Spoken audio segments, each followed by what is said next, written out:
सभी को जय श्री राम। हमारे चैनल मिस वैष्णव में आपका हार्दिक स्वागत है। आज हम कार्तिक मातम्य के दूसरे अध्याय का श्रवण करेंगे। दोस्तों, पहले अध्याय की कथा आपको हमारे चैनल पर मिल जाएगी।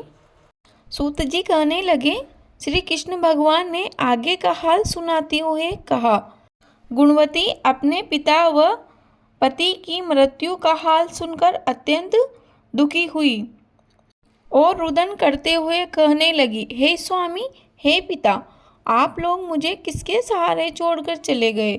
मैं निराश्रय कैसे रहूंगी। मेरे भोजन वस्त्र का प्रबंध अब कैसे होगा, कौन करेगा। मेरे पास तो कुछ भी नहीं है, मैं किसकी शरण जाऊं। वैधव्य का यह कोप मेरे ऊपर किस प्रकार हुआ। अब मैं कहाँ जाऊं, कहाँ बैठूं और क्या करूं।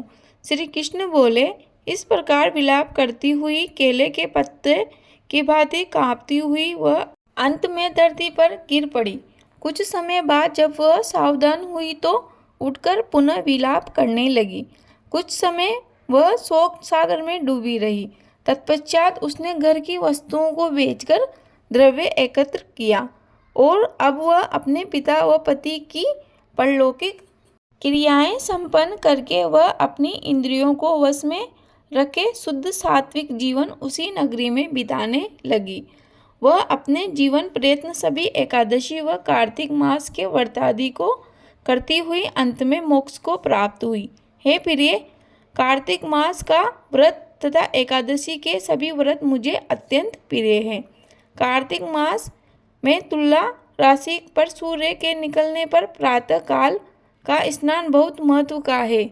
यह मुक्ति का दाता है। कार्तिक मास में स्नान आदि धार्मिक कार्यों से पुत्र व संपत्ति प्राप्त होती है। विष्णु भगवान के मंदिर की सफाई धुलाई, सातिया गाड़ना, विष्णु की सेवा पूजा, कथा कीर्तन करना सुख संपत्ति व ऐश्वर्य प्रदान करता है। यदि मन में कोई व्यक्ति कम से कम 3 दिन भी प्रतिवर्ष इन पुण्य कृत्यों को करता हुआ व्रत करे तो उसे जीवन में सुख शांति मिलती है। गुणवती हर वर्ष कार्तिक मास का व्रत व विष्णु का नित्य पूजन करती थी।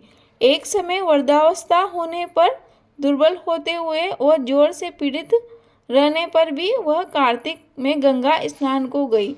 वह जो ही पानी में उतरी तो अत्यंत शीत से ठिठुरने लगी। वह थरथर कांपती हुई जल में गिर गई। उसी समय गुणवती ने आकाश से विमान उतरता हुआ देखा, जिस पर गरुड़ ध्वजा लगी हुई थी। उस विमान में बैठकर वह मेरे समक्ष आई। जब कंसादि असुरों के संहार के लिए ब्रह्मादि देवताओं की स्तुति करने पर मैंने इस श्लोक में अवतरण किया तो मेरे साथ तुम भी आए। यथा समय मेरे गणों ने भी यहाँ दानवों के रूप में जन्म दिया। हे प्रिय, इस जन्म में देवशर्मा तुम्हारे पिता शस्त्राजित हैं और तुम्हारा वह पति इस जन्म में अक्रूर है। हे सुबह, तुम वही गुणवती हो जो जितेंद्रिय रहकर तथा कार्तिक स्नान व्रत के उचित पालन से मुझको प्राप्त करती हो। तुमने जो कभी मेरे मंदिर में तुलसी का एक पौधा लगाया था, वही पौधा अब कल्पवृक्ष के रूप में है। तुमने कार्तिक में जो दीपदान किए थे तथा मेरी सेवा पूजा संयम नियम के साथ की, उसी से तुम्हारे घर में लक्ष्मी का निवास है। तुम में संपूर्ण व्रतादि पति स्वरूप भगवान के अर्पण किए उसी फल की प्राप्ति से तुम मेरी भार्या बन सकी हो।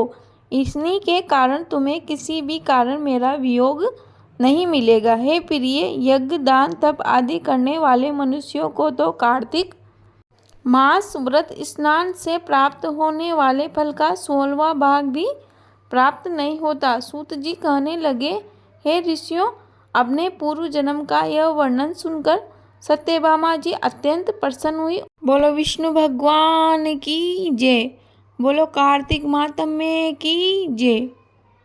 दोस्तों, दूसरा अध्याय यहीं समाप्त होता है। अगले अध्याय का श्रवण करने के लिए मेरे साथ बने रहिए। दोस्तों, आपने अभी तक चैनल को सब्सक्राइब नहीं किया है तो प्लीज़ चैनल को सब्सक्राइब कर लीजिए। वीडियो को लाइक व शेयर ज़रूर करिएगा। कमेंट बॉक्स में जय श्री राम अवश्य लिखिए। आपका दिन शुभ हो। धन्यवाद।